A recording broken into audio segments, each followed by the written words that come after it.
Эльмира, қалыңыз қалай?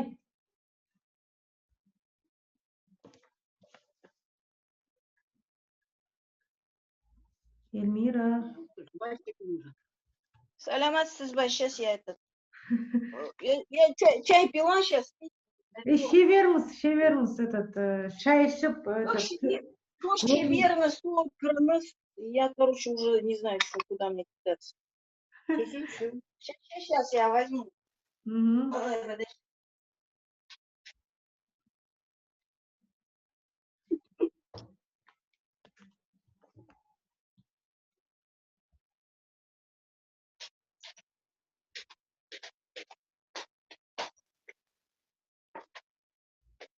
Все, мен дайындадым.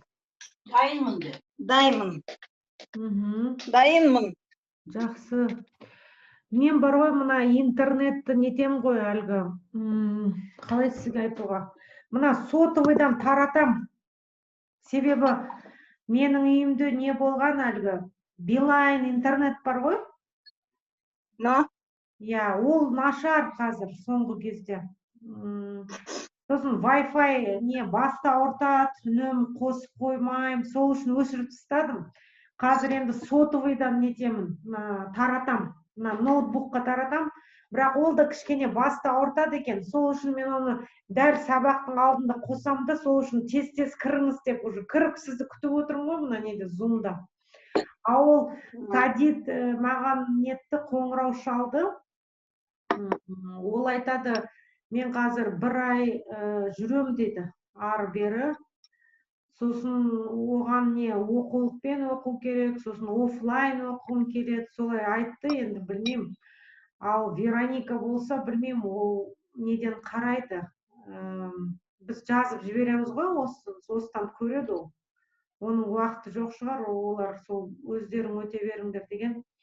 Сол енді бізде ендігі сабақ, Алла бұйыртса, ертең немесе бейсенбі күні жүргізсе қайтер еді. Себебі жұма күні бір не болады екен, конференция ма, сондай бір кездесу. Соған барайын деген кешке жақын, сағат 7-де екен. Сіз қалай уақытыңыз? Ертең немесе... Ар жұмада? Ар жұмада? Жоқ, әр жұма емес, осы жұма. Ертең немесе бейсенбі боссыз ба? Бейсенбі четверг? Я, а ертең ол сәрсенбі. Давайте ертең и четверг. Ертең и четверг? Онда бізде көп болып кетпей ма? Жақсы бола берсін ба? Жарайды, онда Құдай берсе. Ертең нетейік, мен сізге жазам осы кешкі уақыттан. Егер тағы... Не ертең? Не ертең, бүгін и четверг. Бейсенбі. Ал енді қараңыз, мен сізге міне дайындап қойдым. Сіз айттыңыз ғой, ана негативті керек жоқ, хабарлар көп жаман нәрселерді айтады хабарларда деп. Ал енді мынаны оқыңыз, міне мынау бір жақсы, мынау саяхат туралы, мына жерде оқыңыз.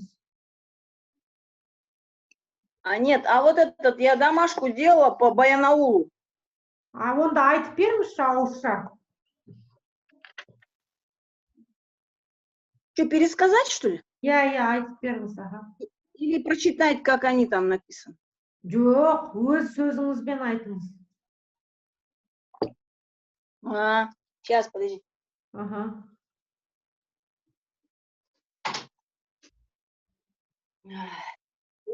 Өз сөзімен? Я. Ну, мен просто Баянаулда бізде туыстар бар, и біз, как сказать, балашақтан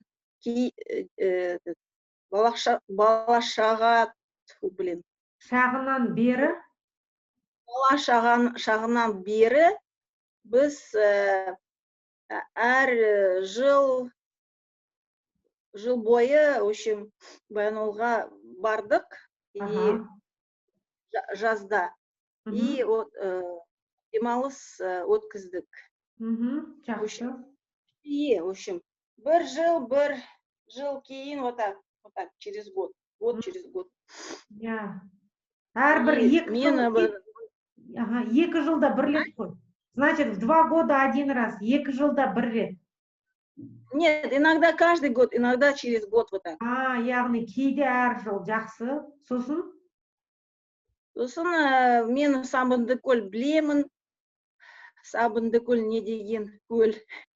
Ол басқадан көлдер, ол как бы самый жаман.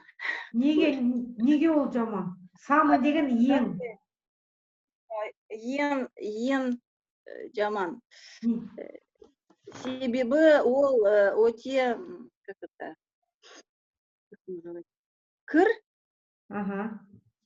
Онда көп малдар, сиырлар, там, бараны, как их звать? Қойлар, бәрі барады, бәрі боқ там, анау, мынау, все туда, в общем, льют. И это тут же люди купаются, местные. Кісілер шомылады. В общем, өте кір такой. Бірақ басқа жағалауында, это, короче, напротив. Қарама-қарсы. И со стороны села, а с другой стороны, онда су мөлдір, таза, вот такой, более такой приятная вода. Өте ұнайды, Да, өте ұнайды. Но бірақ онда біз болдық 1 рет, там, 1-2 рет. Обычно вот со стороны села там. Ауыл жақтан. Ауыл жақтан біз, значит, біз балалар, были детьми. Болдық, балалар болдық. И мы, короче, не смотрели на это, қарамай. Осыдан қарамай, и біз шомылдық, жүземіз, там, ойнаймыз. В общем, бізге өте ұнады. Жақсы. А біз, как его, второе озеро, как называется? Екінші көл. Екінші көл, это прозрачная, которая, дальше там. Мөлдір, я? Оның аты қалай? Торайғыр немесе Жасыбай ма? Жасыбай. Вот Жасыбай, ол өте такой көл маған ұнады.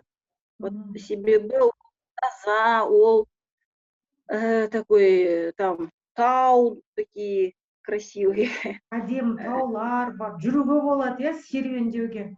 Да, онда табиғат такой өте әсем. И таза ауа, таза, короче. И, в общем, там көп санаторийлер көп, демалыс үйлер көп. И такой пляж, нормальный пляж. Жағалау жақсы. Малдар жоқ, сиырлар жоқ. И просто шомыласың, жүзесің, в общем, такой. Загораешь. И онда Жасыбайда, как это, радоновые. Радон көп, и поэтому он прозрачный. Еще он и лечебный. Ол емдік қасиеті бар, я? Емдік қасиеті бар, и ол, как из-за радона, он не загрязняется. Кірленбейді ол радоннан. Мен де болдым сол Баянауылда. О жерде бір не бар екен? Біз тазалауға барғанбыз, не экологиялық турға бардым, сосын одан бір басқа турларға бардым сол жаққа. Соңғы рет барғанда экологиялық турда біз недерді жинадық? Пластикалық недер бар ғой, бөтелкелер. Сосын жинадық, да? Ол жерде бар ғой, бір не бар екен? Арал, білесіз ба, не нәрсе, Арал? Арал озеро? Жоқ, это Арал море? Жоқ, ол остров қазақша. Арал деген остров. Ол жерде ғашықтар аралы бар екен. Бізді немен қайықпен апарды, мотор қайық болады ғой. Енді біз анда пластикалық бөтелкелерді тазаладық қой сол жерде. Шыны бөтелкелерді. Экологиялық не болды. Сонда ол жерде маған бір нәрсе ұнаған жоқ. Ол жерде бар ғой, дәретхана жоқ аз екен. Мысалы, мына Бурабайда көп қой, әрбір 5-10 метр, 50 метр, 100 метр сайын дәретханалар тұр. Мысалы, ақылы, ақысыз. Ана жерде жоқ, ана жерде бір жағалауда 1-2 кіп-кір туалет бар, септик. Кіре алмайсың, іші сасық, Вот сол ұнаған жоқ маған. Мен ойлап қалдым, мына кісілердің бәрі ана судың ішіне сиіп жүрген шығар, деп. Солай ойлап қалдым. А мына Сабынды көлде мен болдым. Покушай спокойно. Ас болсын. Я кушаю, она про туалет. А бірақ мына Сабынды көлде бар ғой, мысалы сіз айтасыз, мен малдарды жақсы көремін, мен ойлаймын, олар таза, мысалы жылқы, сиыр, қой. Мысалы мен өзім мына Қатон-Қарағайда болдым ғой. Мен болдым. Сіз де болдыңыз. Сіз қай жерде болдыңыз?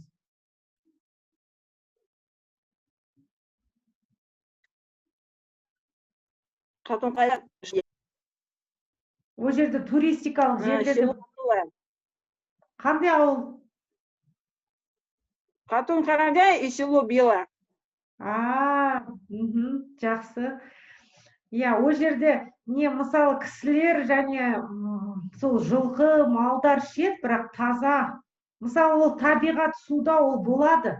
Себебі табиғатта мен тауда тұрдым ғой 60 күн. Сол Алтай тауларында, Мұзтау жақта, Белуха жақта. Ол жерде біз мысалы су іштік, біраз жоғарыда ол жерде тышқандар жүзді. Бірақ ол таза, себебі ол жердің тышқаны олар не істейсің, ол табиғатта олар жүреді, ондай недер. Әр түрлі бар ғой, мысалы кішкентай жануарлар, солардың бәрі жүреді, олар ішеді сол жерден. Түлкі, қасқыр бәрі бар ол жерде. Сол үшін ол мал деген ол таза, ол бәрін кірлететін ол адам. Ал енді оқиық, мына күшті жер сізге дайындап қойдым, оқыңыз. Қол қаптырар балшын да? Балшық? Балшық.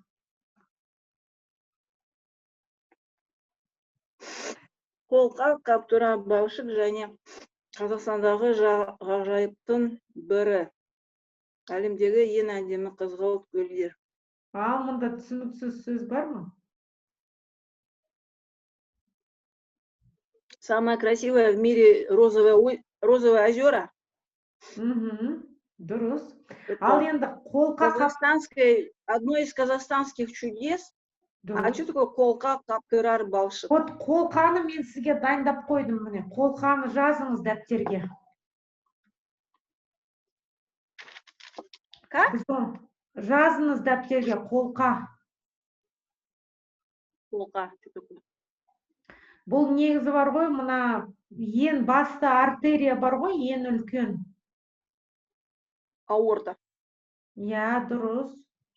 Содан кейін оның екінші мағынасы бар, қалай айтуға оны? Вот дыхание, связано с дыханием. То есть, оны көргенде сен ам-там боласың, осылай, ағылшынша бір сөз бар ғой, как breathtaking деген. Breathtaking, это значит, захватывает дыхание. Түсініңіз ба? Сондай мағынада, бірақ білмеймін енді дұрыс аударды ма, жоқ па, әйтеуір осы аударып қойдым.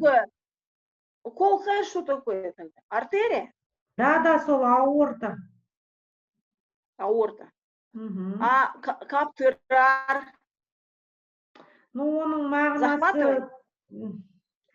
Да, захватывать, но бірақ мына сөздікте ол как уничтожать, убить деген сондай мағынада тұр, бірақ оның несі как сол захватывающий дыхание. Яғни сондай керемет көрсен антан болады. Түсіндіңіз ба? А балшық что такое? А балшық? Грязь. Бывает же лечебная грязь? Лечебная грязь? Ну, балшық, грязь это. Ал енді дальше. Ну, короче, что, захватывающее дыхание, лечебная грязь, да? Угу. И одно из чудес в Казахстане. Угу. Қызғыл көлдердің барлығы бірдей шомылуға жарамайды. Бірақ ғажайып фотосуреттер түсіруге таптырмайтын орын. Розовые озера, все розовые озера нельзя купаться, да? Не подходят для купания.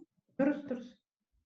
Но прекрасные фотографии снять, хорошее типа место для хороших фотографий.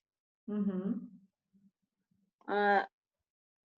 Қазтенгри Travel, портал авиата сервисімен бірге туристер мен табиғат сұлулығы сүйушілерге ерекше әдемі табиғат құбылысы туралы баяндайды.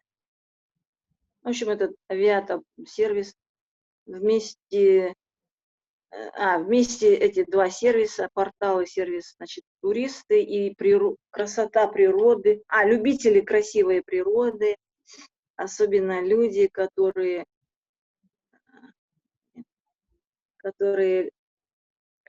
любят табиғат құбылысы. Что такое? По природе что-то Құбылыс это процесс. делают. Құбылыс это как процесс. Процесс.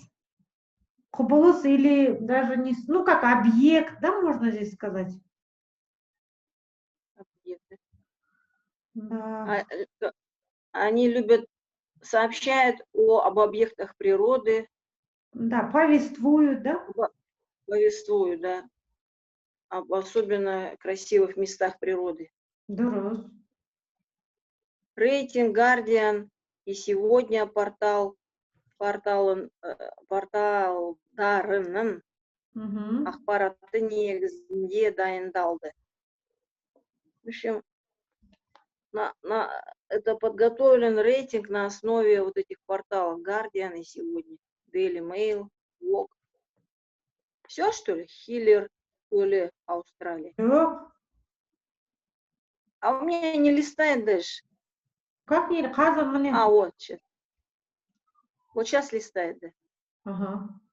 Тығыз эвкалипт орманмен қоршалған ашық қызғылт Хиллер тұзды көлі батыс Австралия жағалауындағы Решерш архипелагының Мидл аралында орналасқан.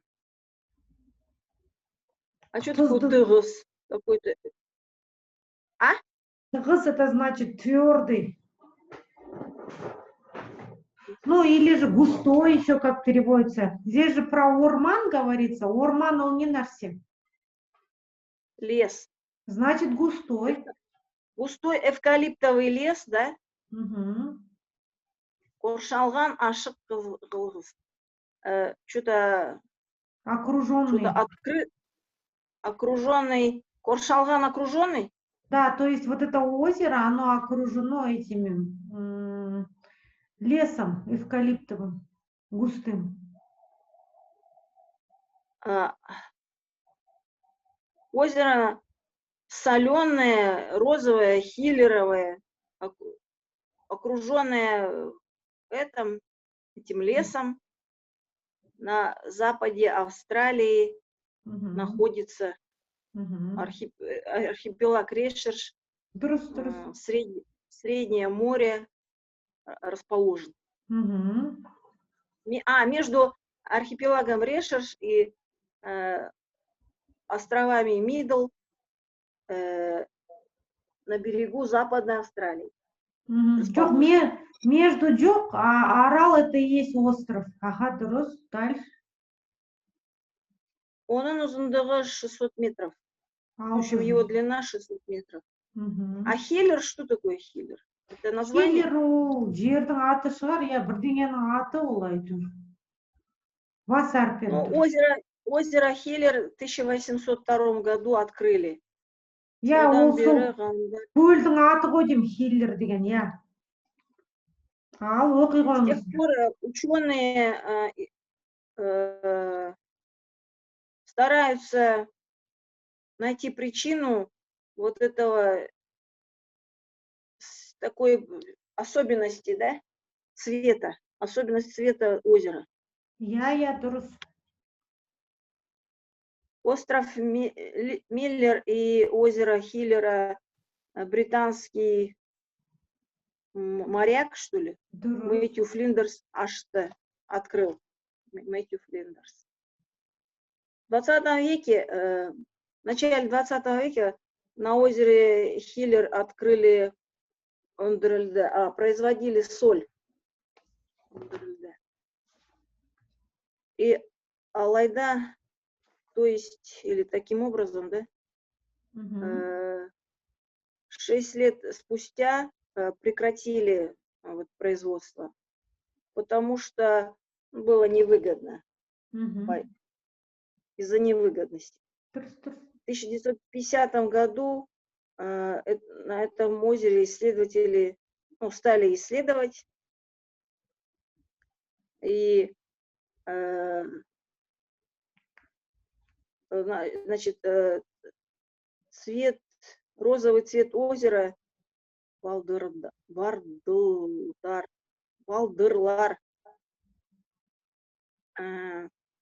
Что такое балдырлар? Ол әлгі судың ішінде әлгі өседі ғой, анандай шөп, жасыл шөп.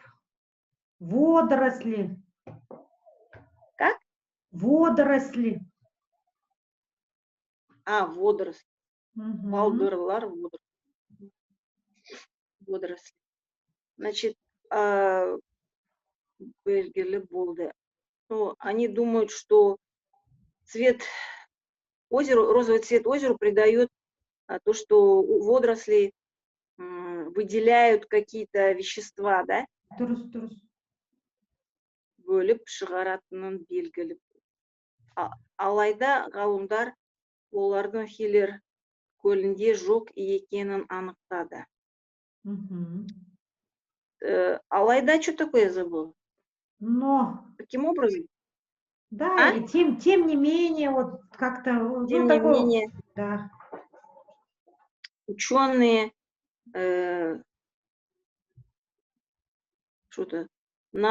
обнаружили, что таковых на нету. озере Хиллер... Ну, вот этого нету. Вот то, что они предполагали, что это водоросли дают цвет, это водорослей нету. Да, не подтвердилось. На озере Хиллер водорослей нет. И басқа болжамдарға сәйкес көлге арнайы минералдар қызғылт түс береді. По другим, значит, версиям, вот специальные какие-то минералы дают в озеру розовый цвет. Ого, это вот оно такое? Қан сияқты, я? Да, как капля крови. Бізде де сондай болды ғой. Бізде де Қазақстанда бір жерде енді онша қатты емес, но бірақ қызарды, сосын кісілер шоши бастады ғой бір жерде. А вот у нас в Казахстане тоже есть розовое озеро. Бізде де бар, я, қызыл? Да, вот Кызғылт у нас есть озеро. Қай жерде ол?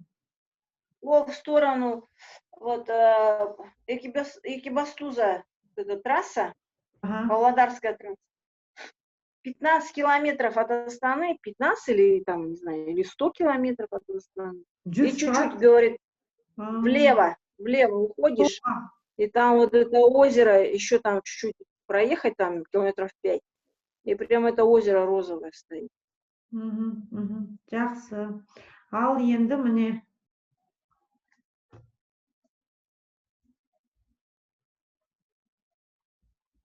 Вот это 13-й год, да?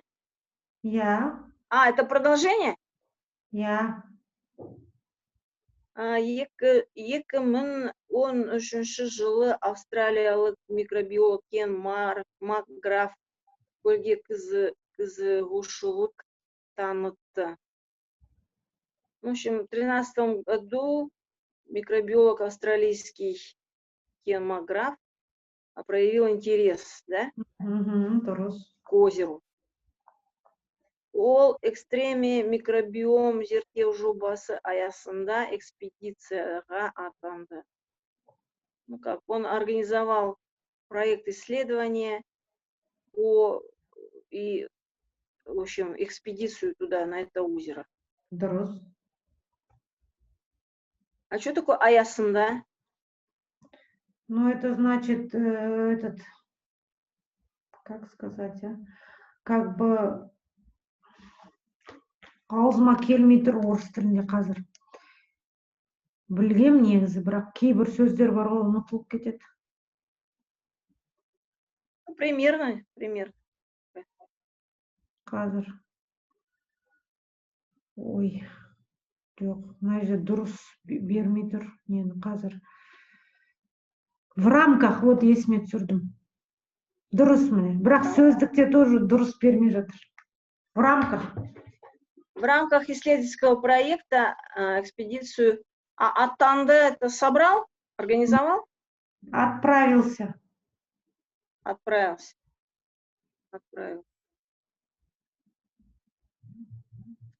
Экспедиция мүшелері суға галобактериялар және онымен байланысты микроорганизмдер қызыл түс беретінен анықтай алды. В общем, члены экспедиции выяснили, что вот этот розовый цвет дают вот эти микробы, галобактерии. Дұрыс. Бұл микроорганизмдер адамдар үшін қауіпсіз, ал көлге шомылу адам денсаулығына зиян келтірмейді. В общем, эти микроорганизмы людям безопасны, а людям, купающимся в озере, нет вреда от этого, нет вреда здоровью. Келтірмейді. Көлге негізінен әуе жолымен жетуге болады.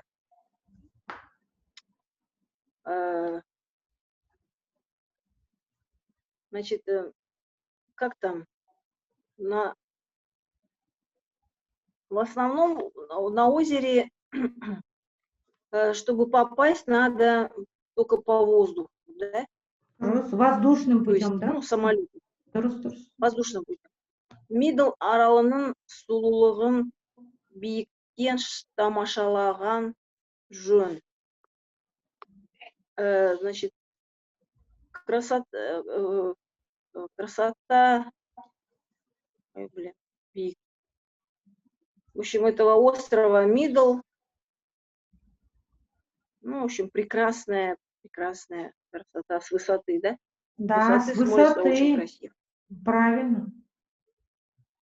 Перт қаласына ұшатын кейбір рейстердің жолаушылары бұл қызғылт көлді жақсы ауа райында терезеден көре алады. Ну, в общем, пассажиры, которые летят с города Перт некоторыми рейсами над этим розовым озером в хорошую погоду видят все из окна. Сондай-ақ Эсперанс жағалауындағы қалада қайық жалдап, ондағы су қоймасына бару мүмкіндігі бар. И поэтому Эсперанс, на побережье Эсперанс, на побережье города Эсперанс, что ли, катаются на лодках, и оно считается как, в общем, как водохранилище Сукоймас.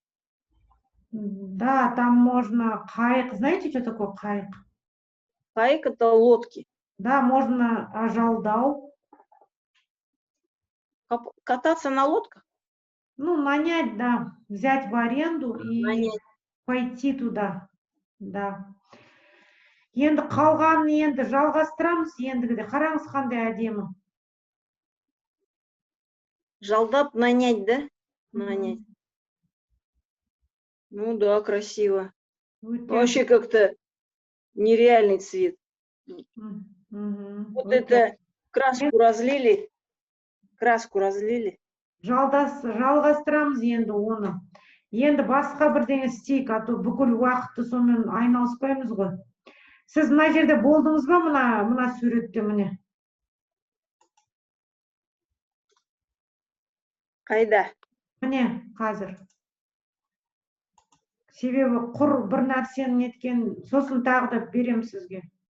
Если вы когда-нибудь пробовали волевым усилием преодолеть свою лень, то знаете, насколько это...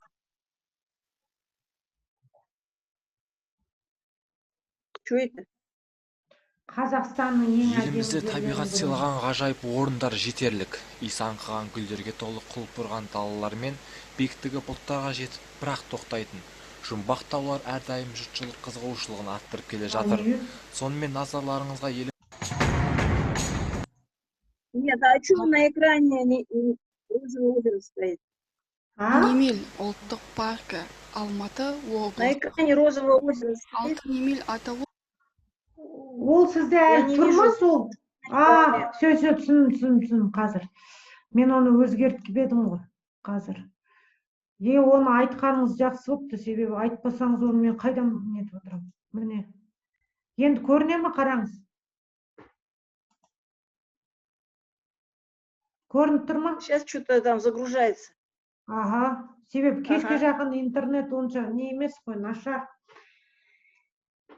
Адельдің емтихандары қалай немене болып жатыр? Ой, она там ничего не успевает.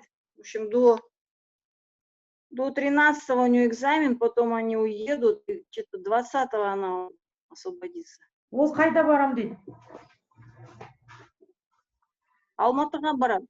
Иә? Кіммен барады? Ну, күйеуімен, күйеуінің енемен, туыстары там, атамен. Оның күйеуі қай жақта? Оның атамен. Атасымен. Оның күйеуі қай жақтікі? Қарағандыкінікі ма? Нет, күйеуі Қарағандыдан. Оның атасы, солтүстік Қазақстандан. Северный? Северный. Жақсы. Мынау қазір нетіп жатыр. Астанада қалай трафик. Жүру қалай былай машинамен? Пока ашық, жол ашық вроде бы. Жоқ, қаланың ішінде қалай былай қиын ба не трафик? Енді мен жүрмеймін ғой, ол жерде, білмеймін, 5 жыл болды. Қазір өте қар көп жауды, и қазір қар жинайтын машиналар көп. Ал енді жол тазалайды. Тазалайды. Алтын Емел ұлттық паркі, Алматы облысы. Мынаның несі нашар екен. Сіз қаттырақ қойып қойыңыз мынаның дауысын. Қойдыңыз ба қатты? Мен естимін. Естіп тұрсыз ба? Жақсы. Алтын Емел атауы моңғол тілінен шығады, және Алтын Емел дальше. Bir аңыздар бойынша 1219 жылы Шыңғыс ханның әскері Көрдіңіз ба немен айтқан? Моңғол тілінен келді дейді. Азияны жаулап алуға Алтын Емел, да? батып бара жатқан шақ. Интернет қандай жаман, кешке жақын, иә?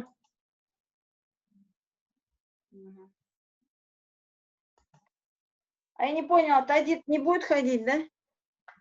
Тадит қазір бір ай неде жүр? Жұмыс сапарымен бір ай. Алтын Емел ұлттық паркі, Алматы облысы. Алтын Емел атауы моңғол тілінен шығады, және алтын ер дегенді білдіреді. Алтын ел мағынасы түсініңіз ба? Поняли мағынасы? Bir аңыздар бойынша 1219 моңғольского языка.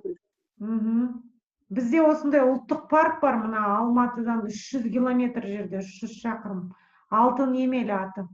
Шыңғыс ханның әскері. Шақырым это еще километр? Иә. Жазып алыңыз. А зачем они километр переводят? Білмеймін, негізі километрда деп айтуға болады. Километр это же латинское слово, не надо его переводить. Все переводят прям. Жоқ, оны мен өзім де оны бұрыннан білем, бала кезден біз шақырым деп айтатынбыз. Ол километр деген шақырым, ол бала кезінен белгілі. Міне тыңдаңыз енді. Яны жаулап алуға аттанып, күн батып бара жатқан шақта сарғайған шөп жамылған тауларды көріп, ұлы қолбасшы алтын ер деген екен. Алтын емел асуы шын мәнінде сырттай қарағанда ер тоқымға ұқсайды. Ер тоқымға ұқсайды дейді. Мына 10-шы орын беріпті, рейтинг. Міне 9-шы орында. Жаңағы жер бар ғой? Не, ер тоқым деген білесіз ба, не нәрсе? Нет. Ер тоқым жазыңыз. Аттың үстіне салынады ғой. Ер тоқым что такое? Аттың үстіне салып, соның үстіне кісі отырады. Типа седло. Покрывало на лошадь?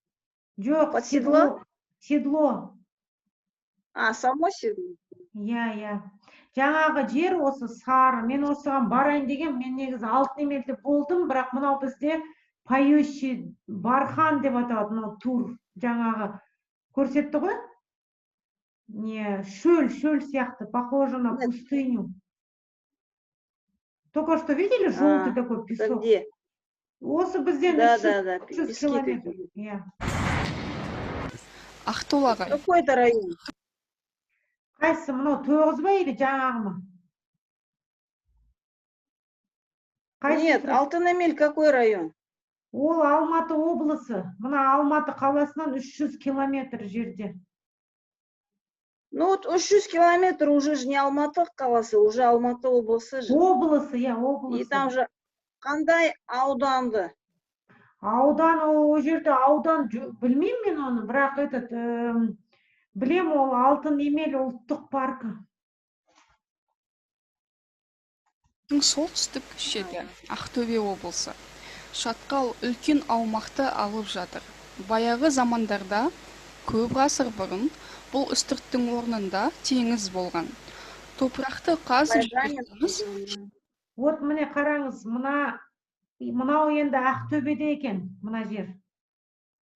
90 километр, оқып атсыз ба, астында? Это плата Устюрт? Иә, сонда мұнда бар ғой, бұл теңіздің несі болыпты, түбі. Вы знаете, что такое түп?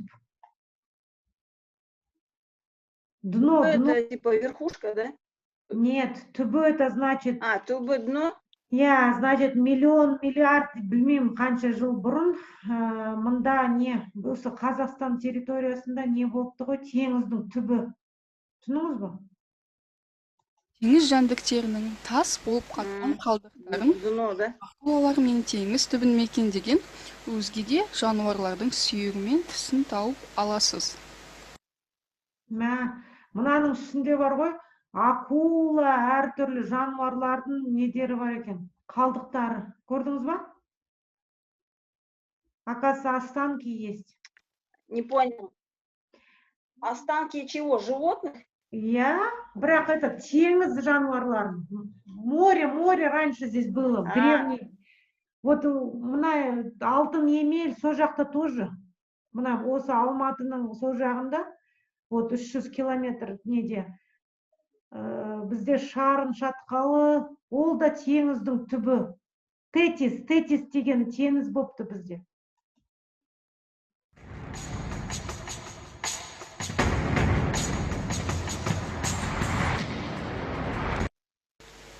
Батыс Алтай. Батыс Алтай. Батыс это какая часть света? Батыс это Западный Алтай. Дұрыс. Катон-Карагай, да, сейчас будет? Мен оны білмеймін, мен де өзім бірінші рет қарап отырмын. Шығыс Қазақстан облысы. Қорық даласы. Оңтүстік Рудный Алтай. Иә. Қазір күтейік кішкене мына нетсін. Мына кешке жақын адам көп кіреді екен. Нашар интернет. Күндіз кішкене жақсы мысалы. Күндіз. Мынау аппақ сонда мақтаға ұқсай ма, не нәрсе өзі? Гүл ма? Не знаю, это... Не знаю, что это такое. Может, это снег лежит? Иә. Бізде бар ғой мынау Или там разве растет?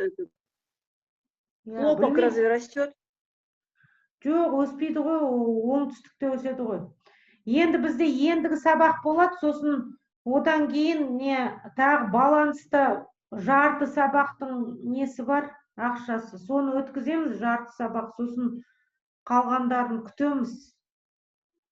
Егер тағы біреулер қосылса мүмкін.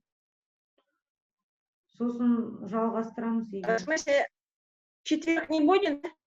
Жоқ, болады. Енді тағы бір сабақтың, сосын одан кейін тағы жарты сабақтың несі қалды біздің неде? Балансымызда. Ал, міне, нетілді кішкене. А это... Ау, сұрай беріңіз. Аделька заплатила же за ноябрь, да, за меня? Ол төледі, я, ол не төледі. Ол айтты, мен өзім сосын кейін қосылам деді. Я. Ал енді... В декабре она подключится.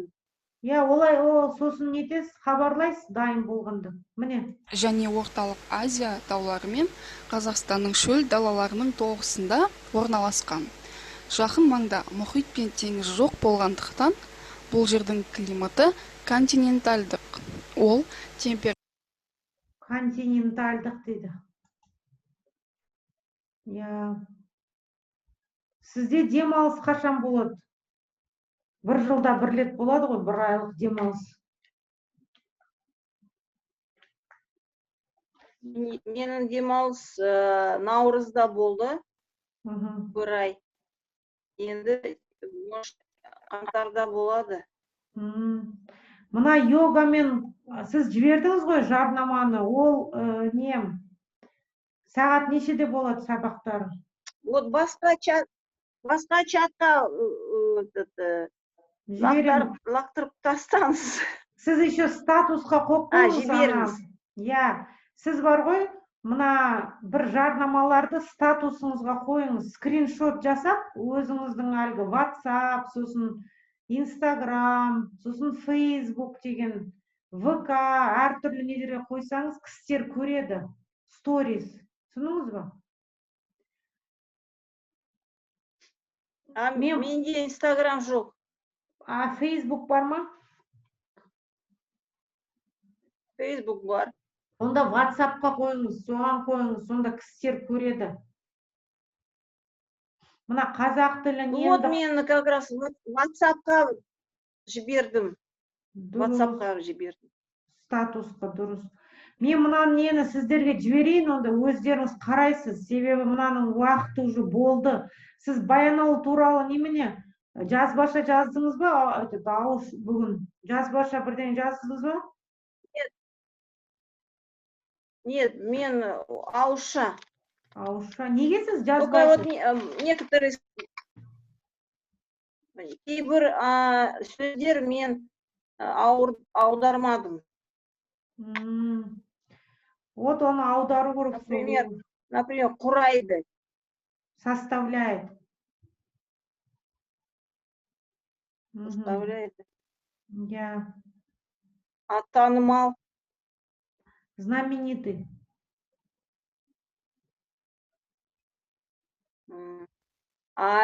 Знаменитый. А вот этот бақталасы. Қалай? Бақталасы. Ну, ол контекстқа байланысты, мысалы, бірге жазыла ма бақталас? Я не понял, это легенда про вот этого Баян Сұлу Козы Корпеш. Что она там такое сделала? Она свои волосы бросила в озеро, потом она их вспенила, и много пены было. И что? Она что, погибла от этого или что? Не поняла я. Что она Оны погибла? талдауға болады сабақта. Міне, бақталасты жазыңыз.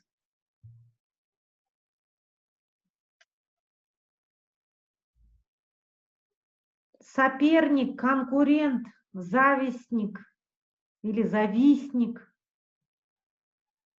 Соперник, завистник. Ага. Конкурент. Ясно. Ага. А казаға Шырайды, это что, погиб? Это умереть. Умер, да? Да. А жеңген? Выиграть. Выиграть. Боже мой, выиграть. А бель байлады. Завязала поясницу, что ли? Пояс? Жоқ, сіз бар ғой не, қалай айтуға? Сіз не аударасыз солай, дәлме-дәл аударасыз. А оның мағынасы бар, ауыспалы мағына. Ауыспалы мағына, это значит, значение не прямое, вот, а переносное значение. Вот, например, жаңа қалай дедіңіз? Да. Бель байлады, это повязала на пояс? Нет, это, короче, что он решился на что-то, он уже, или она что-то запланировала и от этого не отступит уже, решился человек. Ясно. А бурыма? Бурым? Бурымы, мы. Ну, это как косы, косички, косы. Вот я некоторые слова не поняла просто. Вот. Кенет кыс. Кенет. Какая она кыс? Кенет? Кенет. Ну, кенет это значит внезапно же. Это про все Баян Сұлу. Про Баян Сұлу. Про девушку? Вообще кенет это как внезапно. Ну, қазір көрейік, мүмкін оның про девушку, да. Оның мағыналары бар шығар тағы да, қазір көрейік. Но здесь только идет значение, вот как я сказала, что внезапно, другого нету. Что, внезапная девушка, что ли? Кенет кыс. Не знаю. Просто кенет, наверное, а кыс ни при чем, да? Кыс один. Нет, кыс это в конце с или з? З, кыз. Поняла. Ну, не знаю, внезапно негізі. Сосын мерт болу. Мерт. Ну, значит, этот был ранен. Ранен. А жұмсарту смягчил, да? Да. Смягчил. Потом сергу ушин. Сергу. А в каком контексте у сергушин? Чтобы, может быть, отвлечься как-то? Ну, дальше вот тунеуге, таризда. Сергу. Может, он промахнулся? Сергу это значит, что приободряться, проветриться. Они должны были копать колодец. Что-то, кто глубже скопает, что ли, тот и выиграл. Что такое? Значит, они знаете что, приободрились. Чтобы приободриться.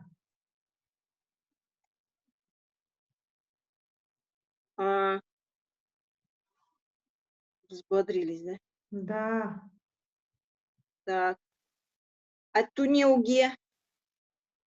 Это чтобы переночевать. переночевать. Тәрізді, тәрізді. Ну, это как похож. Или как.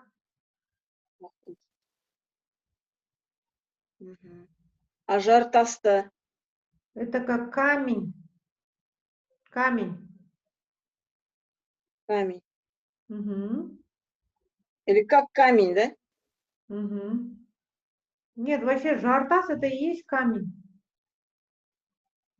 А коктал синий что? В конце Л или же У? Коктал, Л в конце. Л. Ну, вообще коктал. Лёнин. Коктал это как блюдо есть из рыбы. Когда рыбу коптят. Нет, коктал это... Минзейді. Смотрите, у него два значения. Второе значение — голубая ива, дерево. Потому что тал, дерево, я тоже что думаю. А? Вот ива подходит, а рыба чуть не очень. Ну, два значения. А минзейді? Ну, минзид это значит, о чем-то он в своих мыслях о чем-то вспоминает и как бы чуть-чуть скучает, как бы тот период какой-то. Скучает, вспоминает. Вот, вспоминает, да, Турус. Анық. Отчетливо, ясно. Было такое уже, да? Да, еще вот значение. Кауап жасау. А? Кауап жасау. Кауап, К, потом У, потом А, П, да? Да, кауап. Но здесь это же вот, например, здесь в Алмате это этот шашлык это. Подходит? Не подходит. Это они, наверное, призывают туристов, что можно шашлычить на Сабандыколе. Я. Дұрыс. Делать шашлык получается, да? Дұрыс, әрине. Ну вот эти слова непонятные были, а так я, в общем, я не поняла, из-за чего, что там она сделала, вот это Баян-Сұлу. Оны талдаймыз сол жерде, егер қатты неткіңіз келсе. Ал енді бүгінгіге болды. Мен мысалы сабақ, сосын үстінен 10 минут дағы өткіздім, себебі өткен бір сабақта ертерек бітірдік қой, сіз шаршап отырдыңыз. Ладно, давайте сізге қайырлы кеш, енді жақсы демалыңыз.